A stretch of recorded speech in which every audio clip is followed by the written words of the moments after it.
Yeah. I love my HBCU. And boy, I love it, love it. I love it, love it. I love my HBCU. And man, I hope my team they won one. Yeah. I hope my team they won one. Yeah. Man. I hope my team they won one. I hope my team they won one. Yeah. I tune into the HBCU Sports Lab to see if my team won or lost. If they lost, I'm quiet as a mouse. But if they won, keep tab. I'ma do the dab, yeah.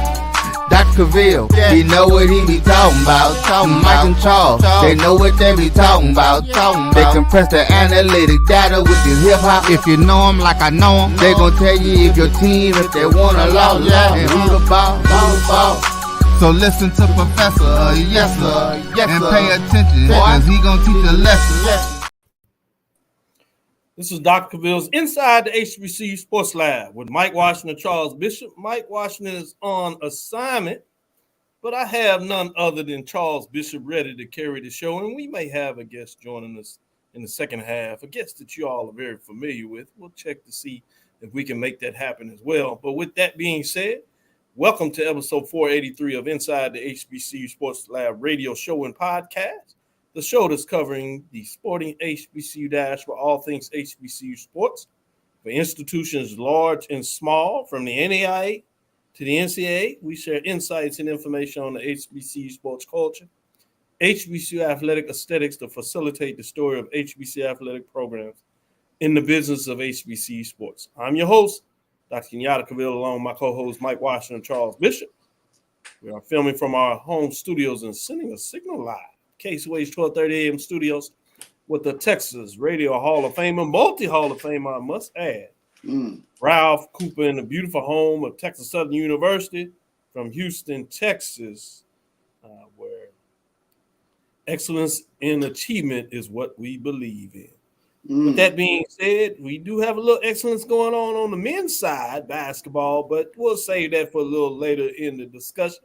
We'll see what that means for the top 5 women's and men's major division. With that being said, Charles, how are you doing today? Doing well, Doc. Doing well. If you mentioned Ralph Cooper, I need to make sure I reach out to Ralph to see if I can get him to talk to my class. I got a class that's doing a project on Lloyd Judge Wells. We got the Super Bowl coming this weekend with the Kansas City Chiefs and the San Francisco 49ers. But a lot of this generation doesn't know about the important work that Lloyd Wells did, and especially with regards to the history of the Kansas City Chiefs. Of course, it's the Kansas City Chiefs Hall of Fame, but I wanted to make sure that this generation is able to understand, respect your roots, and understand from which they come from. A Texas Southern alumnus, Lloyd Judge Wells. So I wanted to see if I could reach out to Ralph and see if I can get him to come into my class to talk a little bit about Lloyd Judge Wells. Man, that's an excellent choice. Certainly an excellent individual to talk about Lloyd Wells, as well as to do it in such an informative manner that lived around it, that also is entertaining in terms of bringing history to life, particularly from a sporting context, which reminded me today, I posted out there on some of the social media platforms a lecture I did back in 2017 for one of my classes, where I brought some legendary players that played at Texas Southern in the 50s, coached in Houston HISD, played professional. So just wanted to give them a love, put that information out there. It's kind of a hidden thing now. We're going to see how many people can figure out who is in the pictures. I'll give an update of what that looks like. I don't want to spoil it for everybody now, because we got a lot of viewers that will check that out and then go back and post it as if they know, how we do homework assignments in class. We're back to it. But certainly excited about what that brought to the table. And when I saw it come down my memory list from, really, it's hard to believe it was 7 years ago, and to rest in peace to both of those gentlemen in terms of both what they look like as we are no longer with. 2 of the 3 are no longer with us. So 2 of the 4, I should say, are no longer with us. But that is the difference between becoming an elder and then becoming an ancestor. But wanted to get into some talk. There's some interesting information out there. So I want to kind of see what your thoughts on this is, and I'm gonna break it down. Since I want to get your thoughts, I'll kind of put it out there. We had heard a little bit about this from AD Drew, that this potentially, when the new commissioner came on, if you would, in terms of the SIEC, that he might be looking at partnering. We heard the news about them going without divisions, and that seemed to work out really well. But there was some discussion of maybe there would be a matchup of two conferences put on the table. Some people thought it may have been the CIAA and SIEC, that last weekend where they play a championship game, that there may be some top teams that play each other from different conferences to put them in position to maybe get a better opportunity with earning a bid. Because remember, as you know, Charles, at the Division II level, unlike what we do at the FCS level, is there's no automatic conference bid. You know, you have the top 6 teams that go, and you rank the 8 in terms of the regions, and you do have some preferred qualifiers within those regions. But part of that, in conjunction with this thought process, is to provide this 11th game.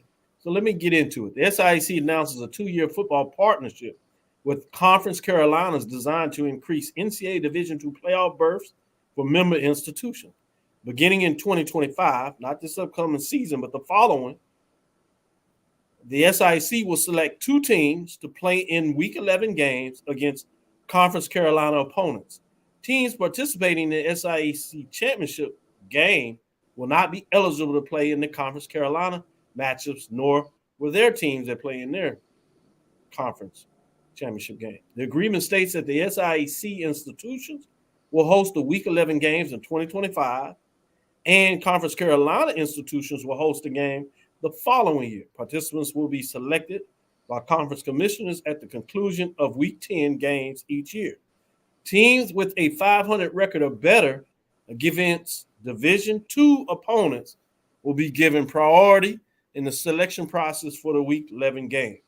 In addition, any team that is scheduled to compete in a postseason competition or has a prior obligation will not be eligible to participate. Quote, before I get into the quotes, that means like Tuskegee, they playing in Turkey Day Classic, they won't be eligible no matter what their record is. Those teams that are selected to participate in the Beach Bowl, if that continues, they would not be eligible. Or if you have Carolina teams, mainly SIAC teams, that select to play a conference game, or any game, I should say, in a Week 11, they won't be eligible. So that's where you get some clarity there. Quote, the SIAC is decided to partner with Conference Carolinas. This partnership reflects the commitment to provide our student athletes with the best competitive opportunities while fostering a spirit of excellence and sportsmanship in the collegiate football, said SIAC Commissioner Anthony Holloman. This collaboration aims to orchestrate meaningful contests that highlight the exceptional skills of our student athletes and play a pivotal role in positively impacting the final regional rankings before playoff seeding is determined. Charles, what are your thoughts on this alignment? Well, let me go back to something, because I'm trying to understand by process of elimination, we're going to get to the teams that are eligible to play against the Conference Carolinas. My initial thought when I read this is, what if we have 2 6 and 5 teams? Who gets the nod? Well, I think that's the conference will really decide that, probably based on where they're ranked in those regional rankings. Okay. Who will be selected. And you got to think about it like this. Obviously, there's going to be a little partnership from the conference ADs to make sure that they're willing to make the trip and really to participate in it. But the largest part of this is going to be about where teams are seeding going into that last week and providing an opportunity for them to update their seeding. Remember, also it's important that Conference Carolinas are bringing football as a sport. As they added Shorter University, they will now sponsor football in 25-26. So this is another way to update them and get them into the mix. They previously didn't have football as conference members. Their members would play in other conferences as affiliate members. Now they're going to have their own one. So football members will be Barton College, Shawan University, Erskine College, University of North Carolina, Pembroke, North Greenville, and Shorter University. You've heard some of the SIACs and even some of the CIAA play these teams here and there, but now you see that they'll be playing from a conference perspective. So I think great question when you talk about what does it look like, but I wouldn't get too lost in what the rankings will be. For the most part, you got to remember these teams will actually be playing 10 games. So they'll be more like 5-5 if you had Sure. 6-4 in terms of particular. But I think you're going to want to be looking at more teams that are like 7-3, 8-2. Like last year, you had a glutton of teams where you had the tiebreaker where only one team could play. Imagine if you could send Albany State over to play in that game in terms of not playing, or Edward Waters with a chance to buff up their Miles College playing in the game to help them from that perspective, although you had obviously Fort Valley State playing in the Beach Bowl, so they wouldn't be eligible. But there was a lot of teams that maybe another win would have put them in a significant position to do it, jump up enough to be eligible to make that top 6. And I think that's the exciting part about it. When you take a look at the scheduling format, anytime you're giving another team within your conference an opportunity to play in the playoffs, I think that's a great thing. So for them to figure out this scheduling model with another conference or partnership with another conference to make that a reality, that's a great thing for the conference. So kudos to the brain trust over there in the SIAC for putting this together. Yeah, it'll be interesting to see where Conference Carolinas, where they will be regionally aligned in terms of these districts, if you would, in terms of those regions. So I'm fascinated there. With that, I'm going to jump back to you, let you put some news on the table.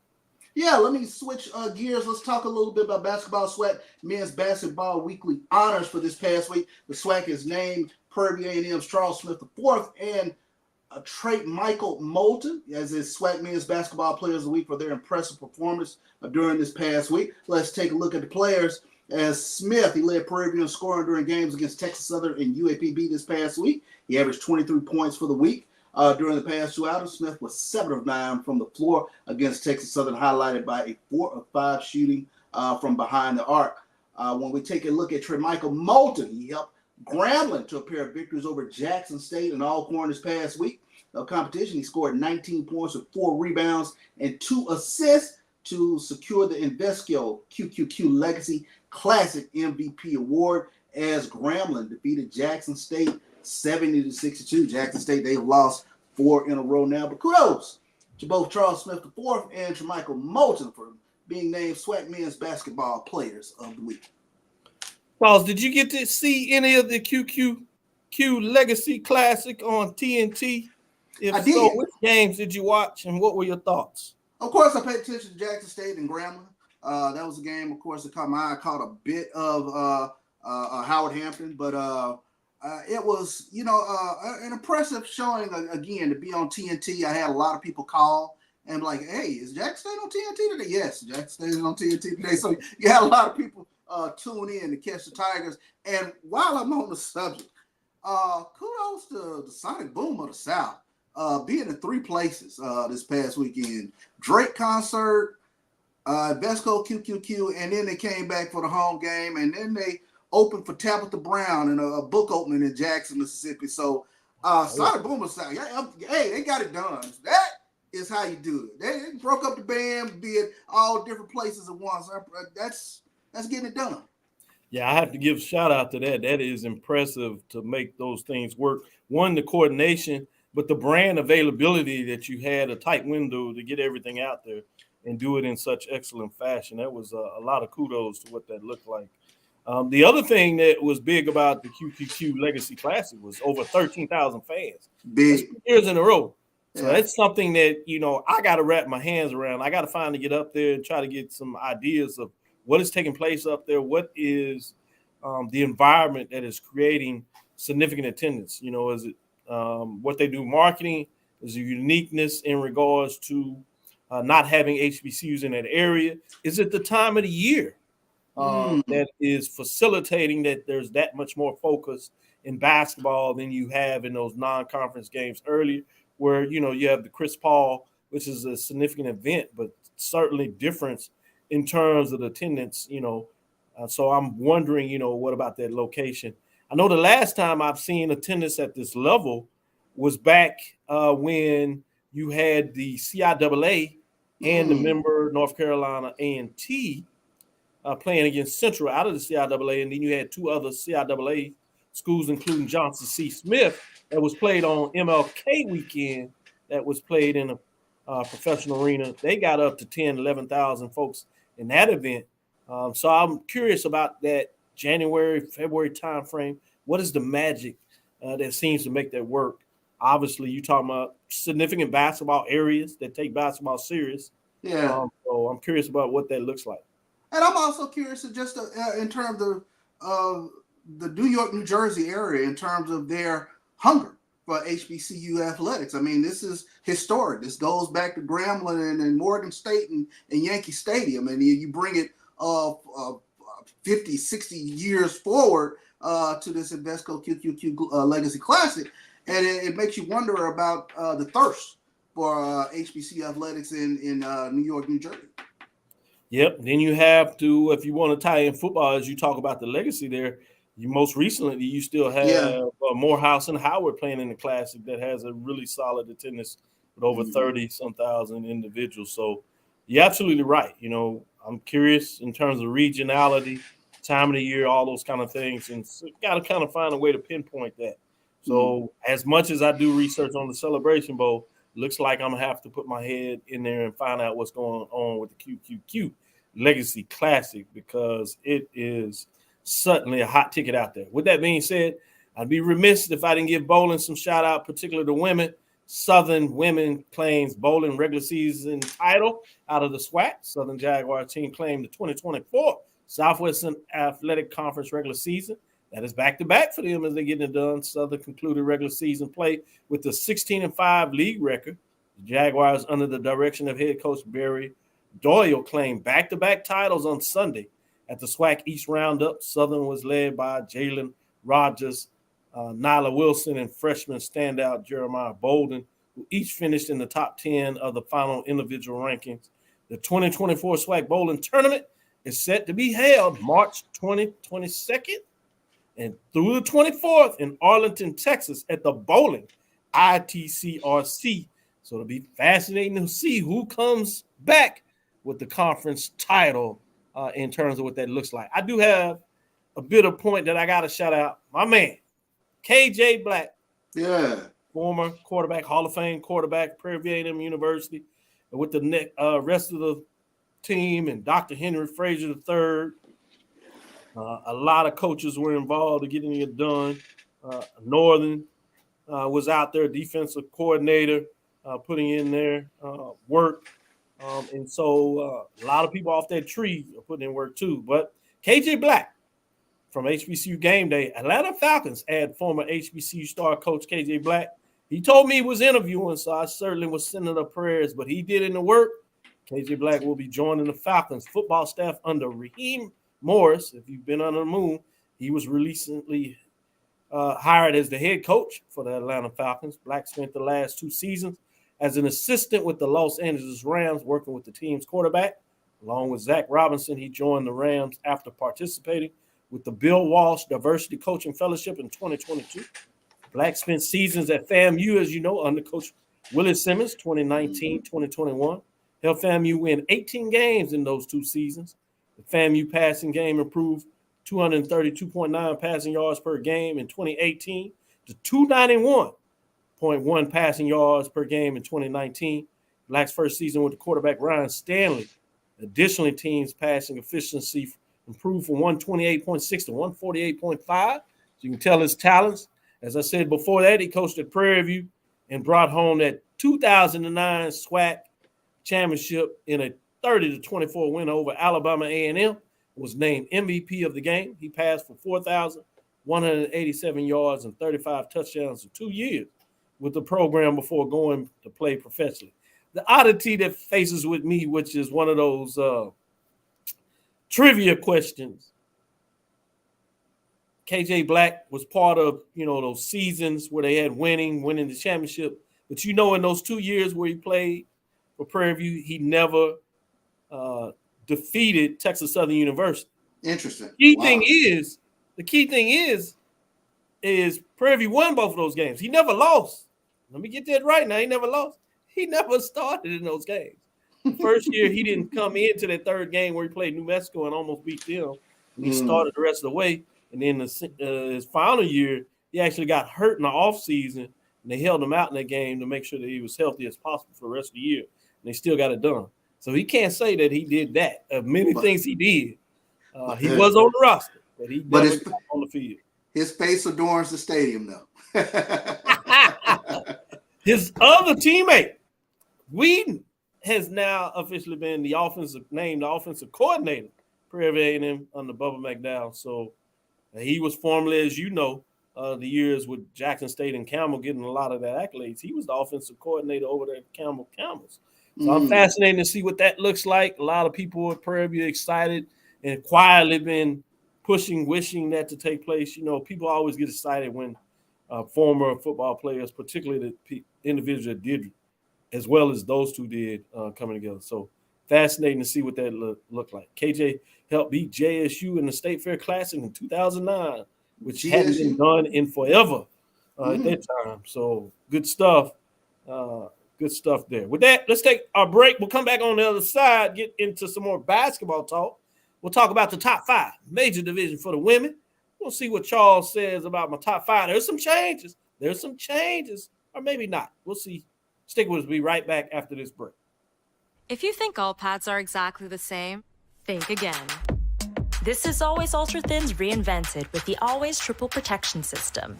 This pad wicks gushes 90% faster, absorbs even more so you can feel dry, and locks odors in. Rethink your pad for up to 100% leak-free and odor-free comfort with the totally reinvented Always Ultra Thins. This is always like never before. The Cavil Group is a Florida-based marketing and training consulting firm. We help businesses communicate to their target audience and engage them in conversation. We also help to expand their audiences, which will ultimately result in growth for those organizations. In addition to being a certified constant contact specialist, my colleagues and I are also certified in John Maxwell Leadership Principles. We use these proven principles to conduct workshops, training, and private coaching sessions for individuals and companies looking to take things to the next level. Contact us to schedule a free consultation. Issues today, don't delay, call Cavil. As technology continues to bring changes to the world of education, it's time we also reimagine teacher professional development. Gone are the days of one-size-fits-all learning that can only be accessed at a specific time and place. The Stride PD Center is an on-demand library of mobile-friendly courses that allow educators to learn anytime and anywhere. Our dynamic courses provide bite-sized learning and help educators advance their knowledge while also gaining professional development hours. The best professional development plans are those that include a level of flexibility and choice for educators. Whether you're a teacher, school, or district, visit us today to take charge of your learning. We're back. It's time for the 2024 Urban NerdCon. Join us in Atlanta, Georgia, April 26th through the 28th at the Cortland Grand Hotel. Special guests include Underworld creator Kevin Grievous, Gary Gray from Fairly Odd Parents, from Nickelodeon, Giovanni Samuels, the Science Machine Michael Green, the Sci-Fi Sisters, and from Spaceballs and Star Trek Voyager, Tim Russ. Hi, I'm Tim Russ.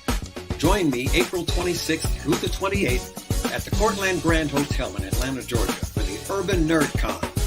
Our heroes, our villains, our stories, everyone con.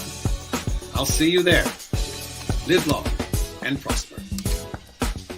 Visit theurbannerdcon.net to get your buy one, get one free badges before the price increases. Remember, our heroes, our villains, our stories, everyone's con. See Compress the analytic data with your hip-hop. If you know them like I know them, they gon' tell you if your team, if they wanna lose, and who the ball. So listen to Professor, yes sir, and pay attention, cause he gon' teach a lesson. This is Dr. Bill with Inside the HBCU Sports Lab with Mike Washington and Charles Bishop. Mike is out on assignment, but I have none other than Charles. Charles, what got you so excited there and laughing? I got a lot of texts like the Urban Nerd Con, Tim Russ, and the various individuals at the Urban Nerd Con. Check it out. When is it? I've been looking at the commercial for so long, I don't forgot the dates on it or when it's happened. So. Hey man, we excited about the Urban Nerd Con. Yeah, exactly. You ain't never got into all that nerdy stuff. You know you used to dress up. I'm full of nerdy stuff. It's just I got texts about it just then, so it was pretty fun. Caught you getting into it. With that being said, let's get into the women's major division poll rankings in week number 5.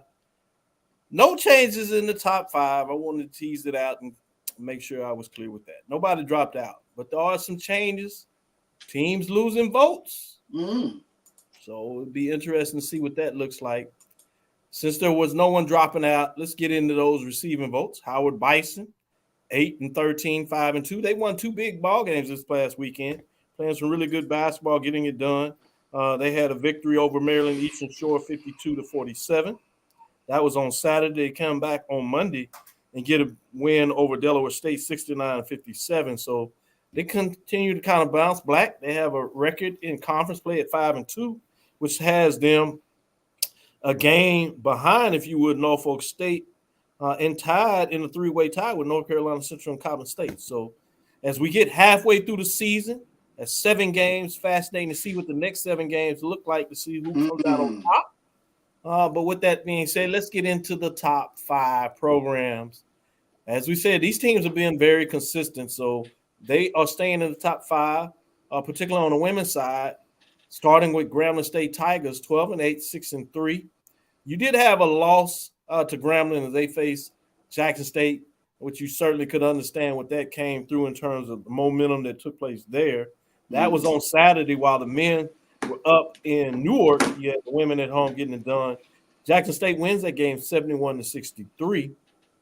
But they back up and go down to Alcorn on Monday, and they get a big win. So they at 12-8, 6-3 in the conference race, looking really good in terms of how things are showing up for them in terms of the conference race. They are 3 games back of Jackson State, 1 game behind Arkansas Pine Bluff that has gotten hot and late, but they're in that top 4 when you talk about what that looks like. And you want to get into that top 2-3 seeds going in the tournament. Right now they hold that. See what it looks like. Again, as they played 9 games, first half of the conference race is over for them. We'll see what Charles thinks about that in the overall totality of the ranking as well as that midway point. At number 4, UAPB Golden Lions, 12-10, 7-2. Kind of stumped they toe early in the conference race, and people were surprised. Yeah. But it certainly looks like they've right the ship now. They've won 4 straight, playing some really good basketball, including a big win as they had to make up that game in Prairie View, where they really beat up on Prairie View well, winning over 30 points in that matchup. Bringing us to number 3, Norfolk State Spartans, 16-5, 5-1. 1 first place vote, 62 points as they are number 3. They add a first place vote this week as they continue to roll and get it done. At number 2, North Carolina A&T State Aggies, 14-6, 8-1. They get a first place vote this week, 74 points. They have won 8 straight and are really playing some good basketball in the Coastal Athletic Association, getting it done. Bringing us to number 1, Jackson State Tigers, 14-6, 9-0. We always hear about Jackson State and Southern in terms of rival. Oftentimes that's on the gridiron, but we know it's just as big, particularly in baseball. But we closely find it out for those that have been under a rock. It really doesn't matter what sport Tiddlywinks, particularly basketball, is there too. Jackson State down big at the halftime, but a flurry in the third quarter finds the ability for them to come back from behind at home and get it done on that Monday night. So they improved to 14-6, 9-0. But I think that halftime score shocked a lot of folks who paid attention. At least one voter obviously took away actually 2 voters, as they were all 8 last week, lost 2 votes. One to the Aggies of North Carolina A&T and 1 to the women of Norfolk State, the Spartans. So, Charles, a lot going there, not teams dropping out, but mixing around at some degree. The biggest note of this week is the fact that Jackson State remains number 1, but they lose first place votes. What are your thoughts? Yeah, I think it was a tougher weekend than expected for Jackson State. They a little bit of dogfight there with Grambling. Grambling right there ended at halftime with Jackson State before Jackson State kind of put their foot on the gas in the third and fourth quarters. But I thought the odds of Monday night were going to catch Jackson State this past Monday because I caught the score and I looked and I was like, wait a second, that's Southern's winning. And it was 32-17 at half, and I think at one point it was 50-34, but championship medal. That said something to me. Jackson State outscored Southern 29-8 in the fourth quarter. I don't know what was said between the third and fourth quarters, but I'm sure Coach Tamika Reed has some pretty choice words in terms of what she wanted to see out of that team, and Jackson State was able to get the win. Another team, very impressive, North Carolina A&T. They won 8 in a row. They've opened up a little bit of room there in the CAA. In terms of what they were able to do. So you give kudos to North Carolina A&T. Big win over Northeastern, 72-49. And what jumped out at me that game, they shot 50% from the floor. So they're really getting it done in terms of week in, week out in the CAA. So those are the two teams that really caught my eye this past week. Of course, you mentioned UAPB. They're starting to look like they're round into form. Zay Green, another huge game last night. And going to Prairie View on the road, that's a makeup game last night, but UAPB was able to get it done. Going to Prairie View, anytime you go out there, it's a tough atmosphere. UAPB made it look easy last night.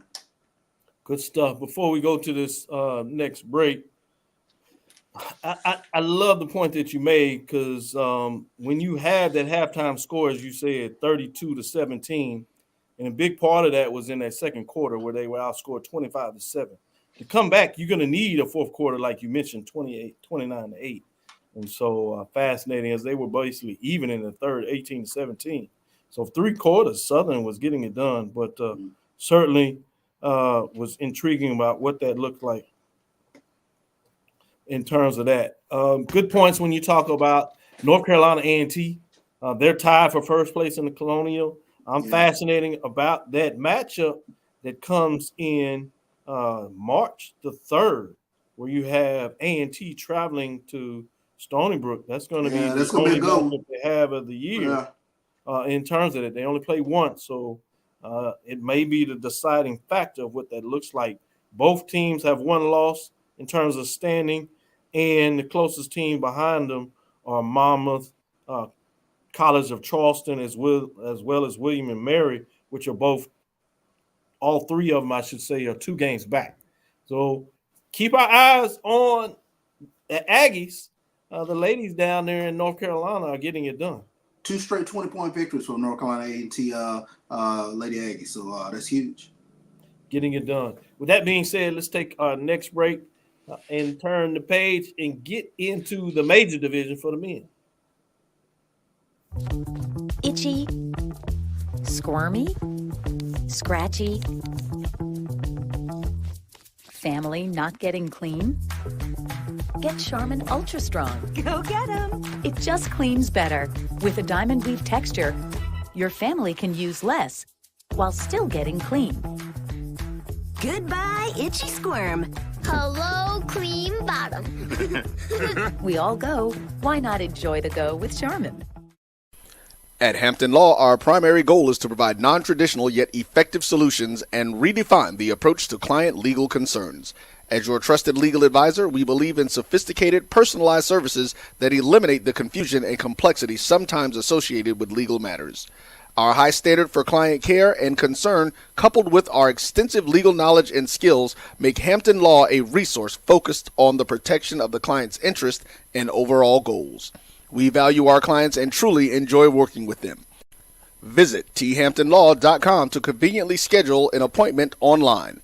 Tamika Hampton Esquire, 1631 Rock Springs Road, Suite 336, Apopka, Florida, 407-4 494-1471. thamptonlaw.com. Nope.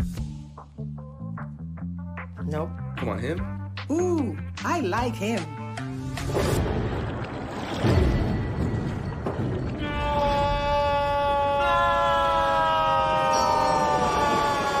Quick, the quicker picker-upper. Bounty picks up messes quicker, and each sheet is 2 times more absorbent, so you can use less. He's an 8. He's a 9. Bounty, the quicker picker-upper. From novice to aficionado, find yourself here. High quality cigars plus personal customer service. Slow Burn is Waco's only mobile cigar lounge, featuring a meticulous, curated collection of premium cigars. Visit our website, www.slowburnwaco.com. That's www.slowburnwaco.com. When it comes to professional learning, teachers deserve better. From the leader in online learning, Stride brings you the Stride Professional Development Center, an on-demand library of mobile-friendly courses that gives teachers choice and flexibility, allowing them to learn anytime and anywhere. Our dynamic courses provide bite-sized learning and help educators advance their knowledge while also gaining professional development hours. It's time you take charge of your Compress the analytic data with your hip hop. If you know them like I know them, they gon' tell you if your team, if they wanna lose, and who the ball. So listen to Professor, yes sir, and pay attention, cause he gon' teach a lesson. Man, shout out to Roy with the little remix back there going on, man. Talking about 50 years of hip hop, 50 plus 1. Go ahead, Roy. I like that. Nice mix you did in there. Welcome to the show, AD Drew. How's it going? You on mute? I'm doing fine. How y'all gentlemen doing today? I apologize for not checking my email and seeing that this was a coach show. As I left my sport blazer in the other room, but I apologize about that, fellas. Don't penalize me on that. I'm hoodied up and everything, but I'm still here, man. No problem. You're perfect for the occasion. We'll make sure that the drinks are on you since you didn't follow the rules of attire. That'll be your punishment. But I think we can make that work. You worse than these women spending my money before I get it, Dr. Cavil. Hey, that's one thing Dr. Cavil can do. Ask Charles. Let's get into the top 5 major division on the men's side. Want to get your thoughts on this, Drew. We had a team that dropped out, so we'll break that down and give you that information. Certainly want to see what Charles said. Charles agreed with the women, so no harm, no foul there. We won't even give you that, Drew, because we want to make sure we keep that clean. Since I'm winning, I'm winning. We'll see if that remains the case at the major division for the men. With that being said, dropping out this week was actually Alabama State, as the Alabama State Hornets dropped out at 11-11, 6-3, and they also were receiving votes. Alabama stays in the mix to receive votes. They have the win, and that should be, Delaware State dropped out this week, and Grambling State dropped out as they were getting things done in terms of all the mix there. Receiving votes are actually in the mix, Grambling State and Delaware State, as they stay in the mix, throwing up. That's a little update from last week. I should say that Alabama State dropped out, and Alabama State Hornets are receiving votes. Even though they won 2 games, they couldn't quite get into 5 in terms of what's going on. Let's get in the top 5 and see what's in the mix there. Grambling State Tigers, they're hot. Tied for the top with Southern, 10-12, 7-2, 68 points. They were not ranked, but they're in the mix, getting it done at number 5. Let's bring the number 4. This is where it gets interesting. Tennessee State Tigers. They were formerly number 1, so we will get to do number 1 this week. You find out very early, but Tennessee State drops all the way from number 1 all the way to 4, 13-10, 6-4. They do still hold 2 first-place votes of 74 points. At number 3, Norfolk State Spartans, 15-9, 5-2, 2 first-place votes, 88 points. They remain at the 3 spot. They had a win and then a major upset that threw a lot of people off, but not to be undone. Number 2, North Carolina Central, after they went on Saturday, as they were cruising, were in a big matchup that just didn't go their way, as they lose as well. 13-9, 5-2, 2 first place votes, 97 points. They still remain at number 2, but your new number 1, jumping all the way up from the 4th spot, is the Southern Jaguars, 12-9, 7-2. They stumped the head a little bit that second week in the SWAC, but they've been rolling ever since, playing really good basketball, getting it done. They've won 4 straight games, including a big win over Jackson State on the road. Got a real tough one. Alcorn, they went down the buzzer, getting it done, but quietly. Southern Jaguars are 12-9, 7-2. Different coach, different players, but last year they started off really hot. Question for a lot of folks at the midway mark, can they find a way to hold on? I don't know. Texas Southern seems like they're coming in the mix, playing some really basketball. They sit at 6-3, 8-12 overall, just outside of those top 7 rankings. But they've won 3 straight, including a big win over Prairie View. Thing that I'm looking at Texas Southern, I kind of teased this out to Charles yesterday as we watching and texting, getting updates and getting prepared for the show. Texas Southern has 5 of their last 9 games at home, including against the 2 teams holding on the top spots, Grambling and Southern. So I'm fascinated to see what that looks like. Really ahead of ourselves, but let's get back focused in terms of those top 5 programs. Interesting to see what AD Drew, I'm going to let you start it off. What are your thoughts in terms of the top 5? Let me look at my phone and see what the calendar says. It's February.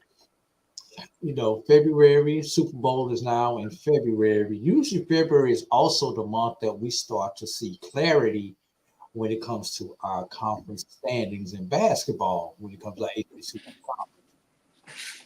Not in our Kobe year, Dr. Cavil, not in our Kobe year, because I see a bunch of teams, when I look at the total standings, both SWAC and MEAC, I see a bunch of teams jumbled up. Yeah. In the SWAC.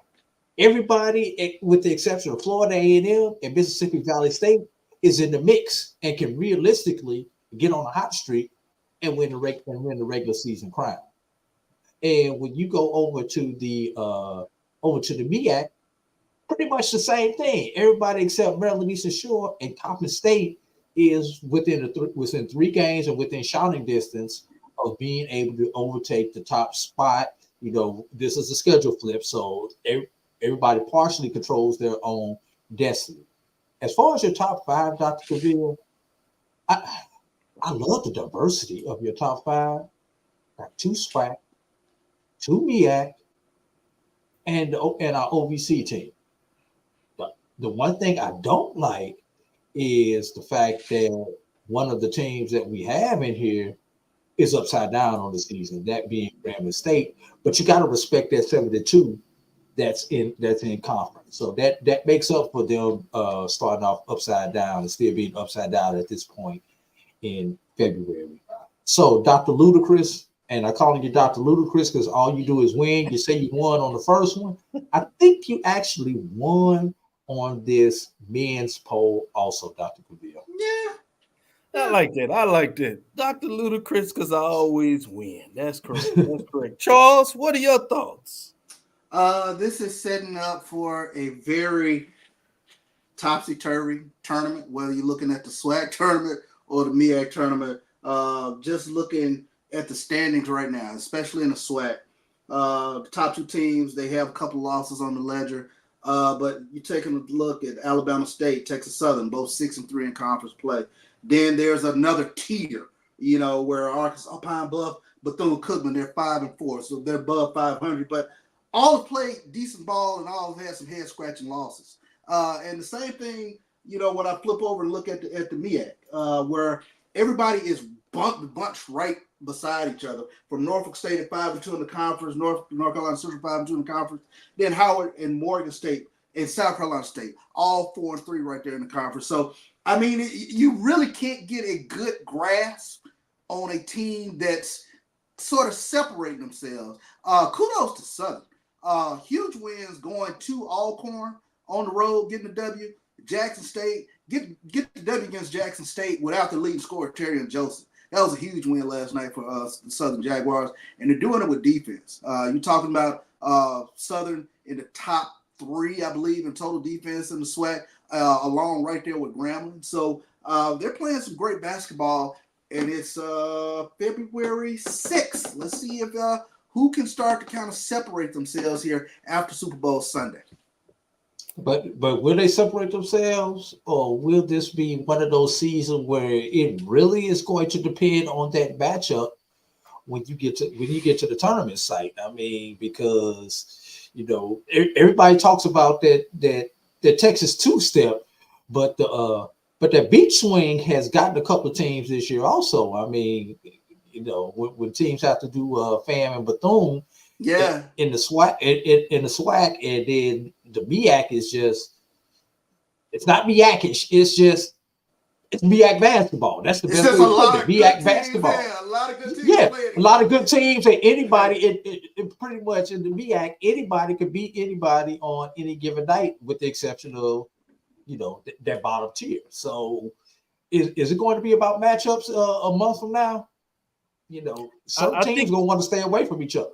I think your point is really valid, both of y'all. When you think about the SWAC, you look at the top 8, 10 teams. If you look at those teams at the bottom, and you have a gluttony 5 sitting, and they're just 3 games back. Other than FAMU and Valley that are 5 and 7, you can have a good run and a tough loss there, and you can go from being 3 games back in a weekend and be just 1 game back. Depending on what happens at the top of the conference. Certainly talking about getting in those top 4 seeds, that is nowhere close to being over with. Then you go to the MEAC, where you mentioned, Drew.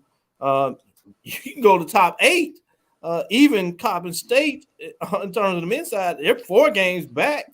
But yeah, you look at Morgan State, Howard, and South Carolina State, that are 3-way tied. They're just 1 game back. You go a little step further with Delaware State, and we see how well they played, and their margin for even when they lose, they're getting tough matchups. They're just 2 games back. So even though there's 7 games to be played in the MEAC, man, it's a lot that can take place. And we've seen teams win against very tough teams, but we saw also teams lose. Some teams that you would look up and normally you probably would scratch your head. So I agree with you. Both of these teams on the men's side, extremely deep. It would be fascinating what you're going to say. I do want to ask this quick question before we take this last break and kind of spin it. I want to look at a couple of teams, and you tell me midterm grades. We're going to do it like that. What would you give Grambling State in terms of their midterm grade? They sit at 10 and 12 overall, 7 and 2. Charles, how are you grading Grambling at this point? Grambling at this juncture in the season, I would give them a solid B+. I mean, I did not particularly see Grambling being in that first tier of teams going into the season, but the impressive thing about them, they got a 4-game win streak. Pine Bluff comes in, bloodies their nose a little bit, but they're able to pick things back up. Another 2-game win streak. So, out of their last 9 games, I believe they're 8-9. So they're solid B+ for Grambling. I thought he said a C+. I'm glad he said the B+. I was getting nervous. I was like, man, he done took some of his grading from the classroom on the streets. He's serious about that. Eddie Drew, Grambling, what are you grading in? I'm B to B-, because they get an A on their midterm. They're 7-2 in conference, but it's like you do good on the test, Dr. Cavil, but you're not turning in your doggone homework and get these easy ones. That's what Grambling reminds me of, because when you go 3 and 10 in non-conference, I've got to take that into account. I've got to penalize you for going 3 and 10 non-conference. I don't expect you to come in. I don't expect any of our Division I HBCUs to come in with a winning record, but I expect you to at least be close to the Mendoza line, shouting distance of 500. 3-10, non-conference. I have to mark you off for that. So I'm marking them off for not doing their homework and turning it. They did it. They just forgot to turn it in, Dr. Cavil. That's what it looks like, that student right there. Biggest thing for Grambling, they got a 17-point win over the number 1 team right now in the conference. Yeah, that was big. And I give an A in conference. I can't they get an A in Delaware conference. State loss out of my mouth. Delaware State has played well, but still, I'm like, I can't reconcile what took place there. And I got a chance to watch that game later. Neutral court game up on HBCU Go, and it just was weird. Let's switch over to the MEAC. Give some love there real quick. I want to look at North Carolina Central. Obviously, they're tied with Norfolk State, just like Grambling State with Southern. But Charles, how are you grading North Carolina Central this year? They are 13-9 overall, 5-2 in the conference race. B+. I think they're solid. I think they're a solid team. I didn't see the loss at South Carolina State. That caught me off guard. Then, of course, you have last night against Morgan State. But they've been a solid team for the most part. When you take a look at the breadth of who they play, if I went back into non-conference play, got a win at Campbell, which was impressive. So, They got that rivalry win over A&T. Got the rivalry win over A&T. I think they're a solid B+. They also have a win over Norfolk State as you looked at them tied. Yeah, that was at home. Win. Post matchup, but it was a big win. Eddie Drew, what is your grade for North Carolina Central? I concur. I think a B+. And Charles, I really can't knock too much off with them losing to Morgan State and South Carolina State because those two teams are one game behind them in the standings. So exactly. I really can't. I can't knock too much off of. Yeah, I got to knock a point or two off of you because it's an L, but you still get a 97 on your assignment because you lost to a good team. If they're 4-3 at this point, they're one game behind you. Evidently, you lost to a good team. But we're talking about Central here, Coach Moton. We know that what he does over there. We know come tournament time, that team is going to be a tough out for somebody if they don't win it all. And I would just love to see them and Coach Jones over there at Norfolk in the championship of the MEAC, man. Ooh, that would be another classic. Great point. Long as those two teams stay on the opposite side of the bracket, I think everything is going to be all right. Yeah, that'd be fascinating to see what that looks like. Interesting to grade of Southern Jaguars' new coach, Norfolk State. We can go in that. Maybe some teams, South Carolina State, like you said, that lost Central early, that first loss. At first, you were kind of scratching your head, but now you're starting to see that South Carolina State is nothing to play with. I'm glad that you brought up that point. With that being said, let's get in our next break. We'll come back on the other side. We're going to talk a little bit about the NRB or talk about the partnership. I know that people don't want to say the Lions Advisory Committee, whatever you want to put it, between the SEC and the Big Ten. But we're going to look at it in terms of how it may affect HBCU programs at the Division I level. So we'll let Charles get in, put on his cap, ask questions. I'll respond, see if Drew has a question regarding that, and I'll answer it as well. Stick with us. We'll be back after this last break. We're back. It's time for the 2024 Urban NerdCon. Join us in Atlanta, Georgia, April 26th through the 28th at the Cortland Grand Hotel. Special guests include Underworld creator Kevin Grievous, Gary Gray from Fairly Odd Parents, from Nickelodeon, Giovanni Samuels, the Science Machine Michael Green, the Sci-Fi Sisters, and from Spaceballs and Star Trek Voyager, Tim Russ. Hi, I'm Tim Russ. Join me April 26th through the 28th at the Cortland Grand Hotel in Atlanta, Georgia for the Urban NerdCon. Our heroes, our villains, our stories, everyone con. I'll see you there. Live long and prosper. Visit theurbannerdcon.net to get your buy one, get one free badges before the price increases. Remember, Our heroes, our villains, our stories. Everyone's con. Compress the analytic data with your hip hop. If you know them like I know them, they gon' tell you if your team, if they wanna lose, and who the ball. So listen to Professor, yes sir, and pay attention, cause he gon' teach a lesson. This is Dr. Cavil inside the HBCU Sports Lab with Mike Washington, Charles Bishop. Mike Washington is out on assignment, so we have none other than AD Drew. I'm going to pass the mic over to Charles and let him introduce this segment and let him do his thing as we get into a little dialogue and discussion on this Tuesday afternoon. Yeah, two big things in terms of news with regards to college athletics this past week. Basically had the SEC and the Big Ten. They formed an advisory group in terms of basically more or less saying we're not going to wait on congressional action. We're about to start figuring this thing out in terms of whatever this changing economic model looks like. So that was one thing. The other thing happened just the other day where the NLRB regional board basically they ruled that Dartmouth men's basketball players are employees of the college. Two seismic things that happened in college athletics this week. And I'm sure a lot of my class will be tuning in now because this is something that we had on the table with regards to what exactly they're living in a very unprecedented time in terms of the changing face of college athletics. But as always, the question boils down to what does this mean for HBCU athletics? And we'll take the first one where we take a look at basically the Big Ten and the SEC, Doc. Basically forming this advisory committee. What does that mean? And what is sort of the coded message that they're sending out to college athletics?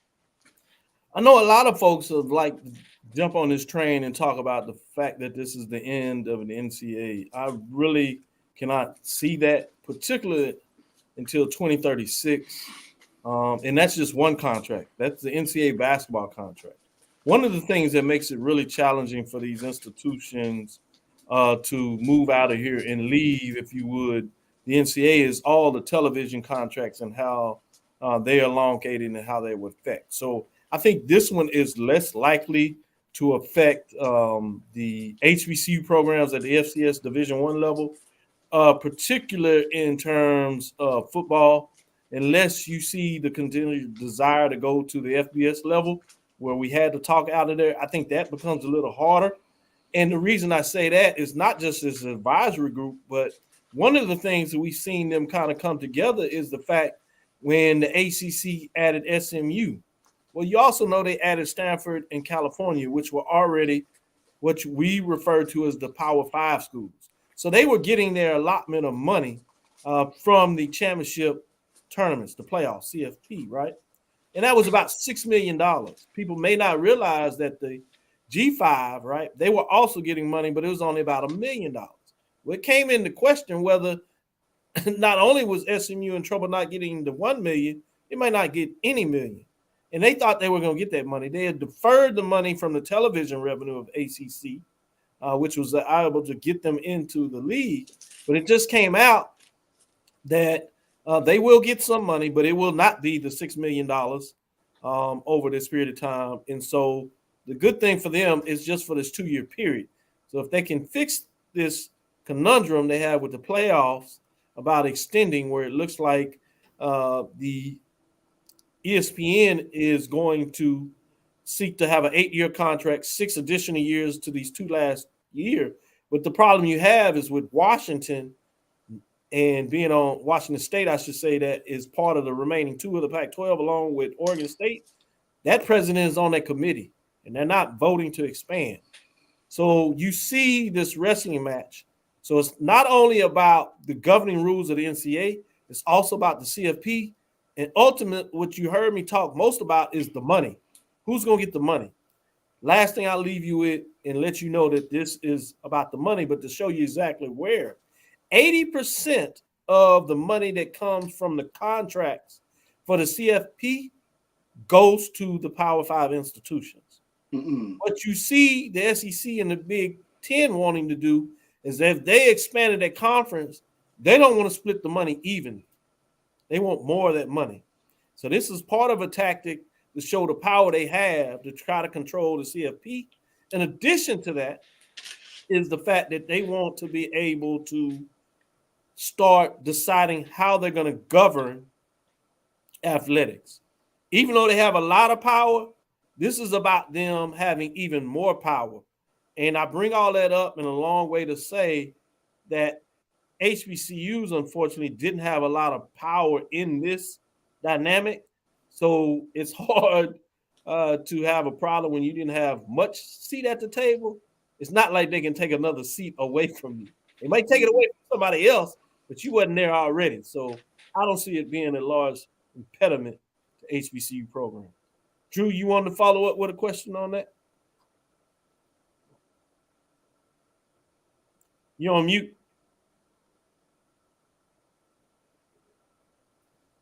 One of the things I've been curious about, especially with this Big Ten, SEC kind of, lack of a better word, trying to show their force and possibly break out and do their own thing.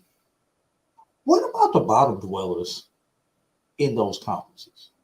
We all know that there are, depending on which sports you're talking about, there are some bottom dwellers in those conferences.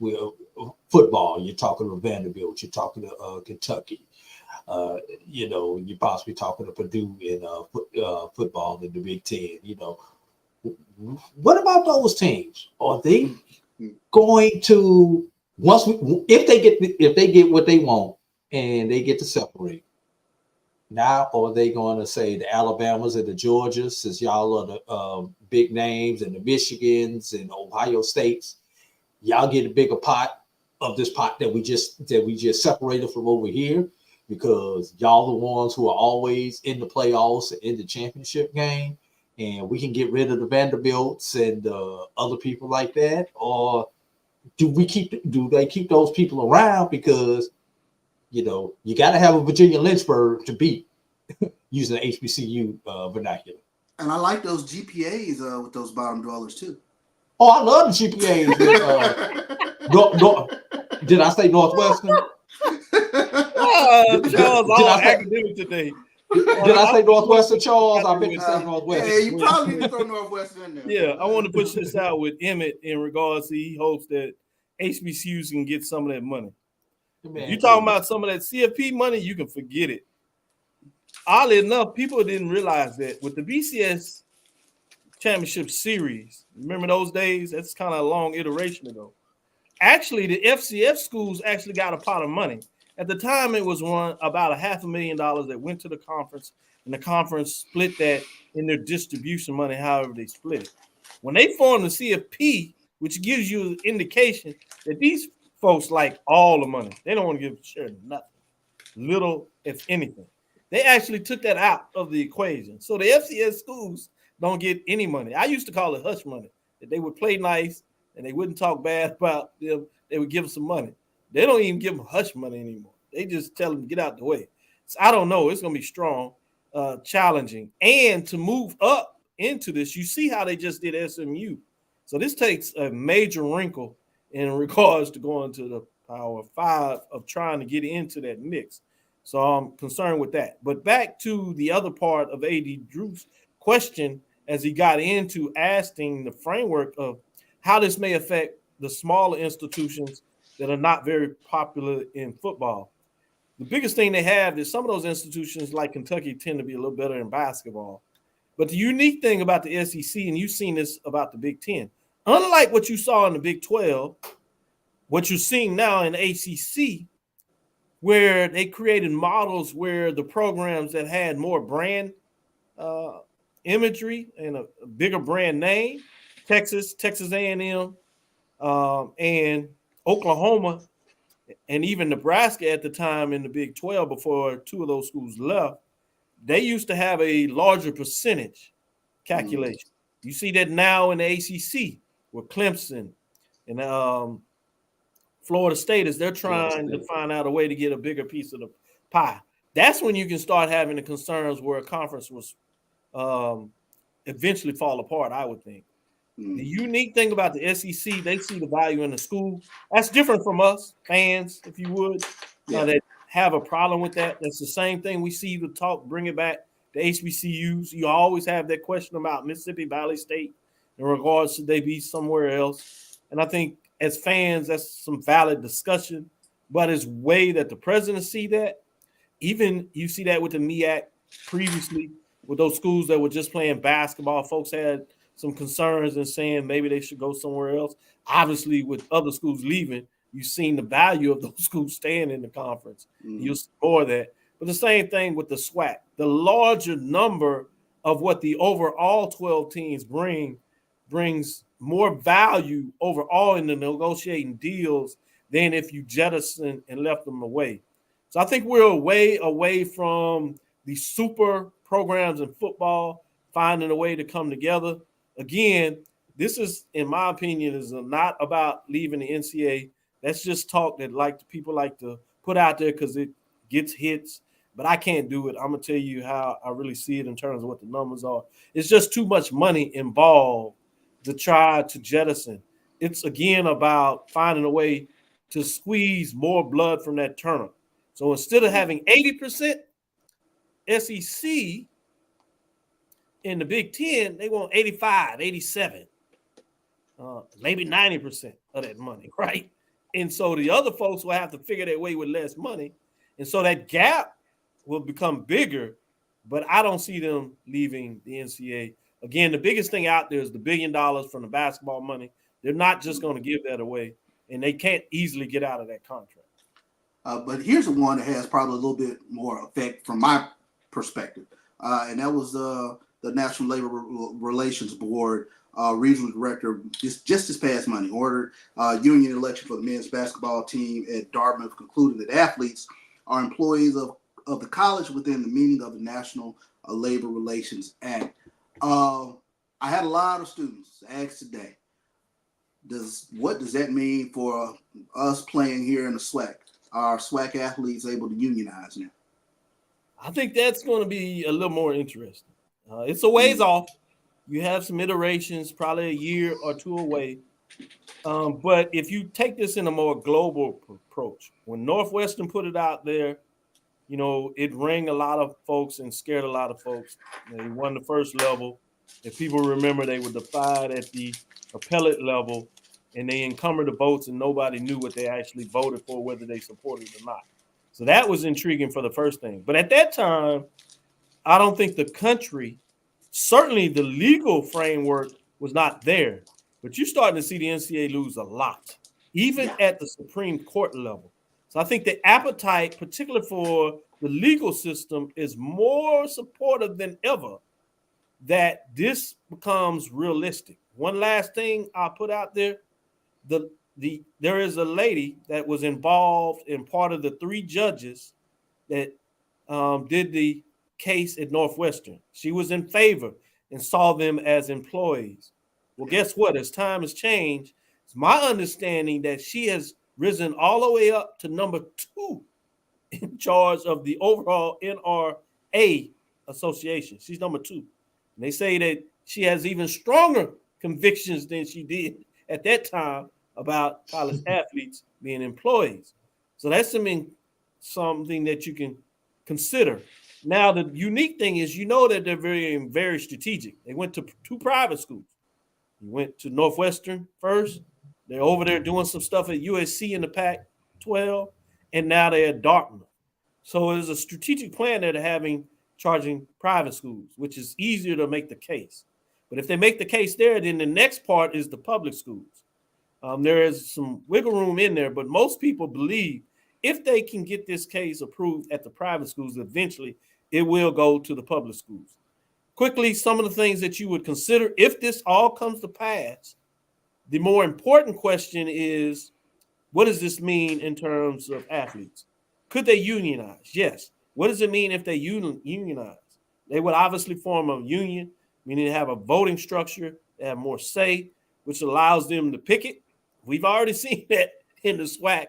We go back to the history with Grambling and some other indications. So that's not far-fetched. Leafletting, meaning they pass out leaflets about how their working conditions are, and they can't be dealt negatively effective for doing that. And finally, they could go on strike. We haven't really seen that from the athletic standpoint. We've seen boycotts. Some people will talk about wildcats, which we kind of seen from the NBA, but a full-on fledged strike, we hadn't seen that. That's fascinating, and you're certainly talking about the unionization of that. But that's the kind of thing, and yes, ultimately that could sip down into HBCUs, and then you get in some more questions where we'll probably come back and dig a little deeper into bargaining power, terms of employment. What does that look like? Really, you're talking about minimum wage. So in a lot of ways, what you already have out there is, graduate students, they get paid. You're talking about something of that level, not significant dollars as you would see at the Power Five. But question, and if it plays out, what does it mean for stakeholders, season ticket holders? I mean, are we expecting the athletic directors to pass the cost of the athlete being at the school onto the season ticket holders? I mean, I think I would think so. I think that's a natural inclination that money will pass through to some degree and shift on to your fan base. Certainly, obviously, some sponsorships would be involved. But the challenge is, you would think naturally what usually happens, like you see them trying to cut sports, right? Well, that becomes even harder to do, because now you have to kind of negotiate with the folks before you cut their sport. You can't just cut it like you would do now. So that even becomes harder. The Title IX question that you probably are giving up, that becomes a more intriguing question where the courts will probably have to get in and say what that really means. I don't think people have an indication of what that looks like. But some things that they could negotiate, if we want to play this all the way out and they get money, you talking about the things as simple as this that they can't negotiate now, which I don't know is necessarily all that bad. The maximum number of practices. Yeah. Competition hours, scholarship eligibility, limits on compensation, minimum grade point average that you talked about, restriction on gifts and benefits the players may accept. And some of that is going through the courts now. Think about that. Gifts and acceptance, that's court cases now. Scholarship eligibility, that's in the courts now. You see now that the NCAA is becoming more lenient in terms of the years they allow a player to play. It used to be unheard of to hear folks even getting 5-6 years, right? You saw 5 years, but that was based on the fact that you redshirted and you got special cases for injuries. You got 6, but you're starting to hear 7, 8, 9 years of eligibility. Part of that is because they seeing what's coming at them. There's questions, should there be eligibility of how long a player plays? So there's lots of parts of this. And obviously compensation, part of that. So all of these things have a long way to really decide how they will play out. But certainly at the end of the day, when you want to drop the hammer, this certainly could have an effect on HBCUs and all colleges. To what level, I don't think we have to get too concerned about that. It's too really early to decide the level of how much this will affect HBCUs. So we can hold on tight there, keep our eyes on it, keep our eyes on the prize and be prepared. But I don't think it's going to be that bad there. Before we get closed, I'm going to let you, Drew, do a statement. And Charles, any statement you have to make, we'll close up right after that. And I know we don't have enough time to answer these questions that I'm about to throw out here, Doc, but just listen to Charles say what he said about that and then your rebuttal to it. These are the questions that I have.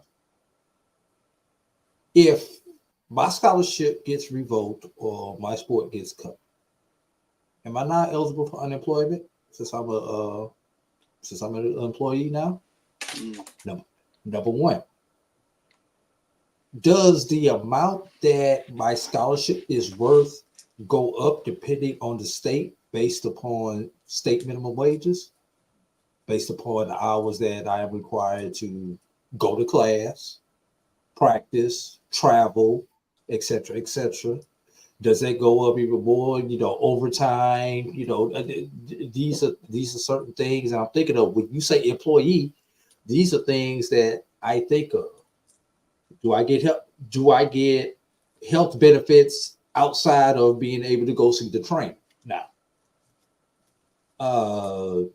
And if for some reason I go to work at, we'll just say Texas, I go to Prairie View or Texas A&M and I'm considered an employee, and then I go and work for the state, with those being state institutions, does that go into my retirement or drop or whatever you call it in your state? Do those years that I actually went to school and played ball put me 4 or 5 years closer to retirement if I stay with the state that long? These are just certain things. When you say employee, these are just things that I think of having been dealt with human resource issues and, and stuff like that. So, and like I say, these questions won't get answered right here, but these are just things that come across my mind. Great questions. And I think the best way to answer that is we shall see. I don't think anybody can give you a legitimate answer to that, but I think those are very fair questions that you're answering. And I think the courts ultimately will weigh in and kind of give a decision of what that looks like. Charles? I'm going to look at it on a taxation level. So, how much is why would you do that? Nobody. I know. Does FICA get they cut? They're gonna get their cut. That's a very they gonna get their cut. But just on a baseline level, I think the concerning part is, we see what corporations do, how they kind of pass on the cost to the consumers. And from an athletic standpoint, especially with regards to HBCUs, our wealth stretches only so far. So how long can you pass on that cost to the season ticket holders, whereas your season tickets go up 500 and 500? At some point, there is a meshing out of, I can't just keep killing my stakeholders with regards to passing on the cost to them. Does it up the ante with regards to who you find in terms of sponsorships and corporations that are going to sponsor these programs, but that see brand value in the program? So I think those are questions to take a look at. Well, both of you have those good questions, and I'll kind of hold it on this as we drop it off because we really got to close. But two of the points that you're making with those good questions is some of the things that we have to be careful of, because there could be a separation between the scholarship and the pay. And so that's a question that has to be answered. Do you embed the pay within the scholarship, or do you separate it totally? Do you reduce the amount of scholarship? So some ways where you can create the change in the compensation. Still is the legal question to Drew talked about whether that would be state regulated. There's some questions about that. And that's not necessarily defined yet. So I think what you'll find out is you'll see more court cases to really get a grip of what this means if it comes to that level. But we actually have more questions than we have answers at this time. And you left it and made the point that there are a lot more questions. I think we'll get a chance maybe to come on Sunday to talk about this a little more, but we're out of time. I want to say thank you for listening to Inside the HBCU Sports Lab. Make sure you share our podcast with your friends and colleagues. I am Dr. Kenyatta Cavil, Dean of HBCU Sports, coming from inside the lab in the College of HBCU Sports with Mike Watson and Charles Bishop. Again, we want to thank you for listening to Dr. Cavill's Inside the HBCU Sports Lab with Mike Watson and Charles Bishop every Tuesday and Thursday at 6 o'clock Central Standard Time. I want to thank AD Drew for joining us, give us some great insight, putting some valuable questions on the table, give some intriguing dialogue that we must think about. And I see all the listeners typing and giving their opinion. Keep it up. We're going to dig a little deeper as more information comes. We'll provide you more updates. We wanted to tease it out and give you some framework and more to think about. And I think we did our job today. Follow me, Dr. Kenyatta Cavil. That's DrKenyattacavil on Twitter, Facebook, Instagram. Inside the HBCU Sports Lab on Facebook and YouTube. That's Inside the HBCU Sports Lab 1 on Twitter. X, formerly known as Twitter, I should say. Also, make sure you put down, I want to know your grades for these major and mid-major division programs. Give me your grades. Put them down in there. I'm going to be checking out midterm grades. You saw a couple of grades we gave today. We want to get more. And I saw y'all putting out some grades as well. I want to get your thoughts. With that being said, dream big. Continue to move forward. We will talk with you soon. Charles? Of course. AD? Lecture. Dismiss.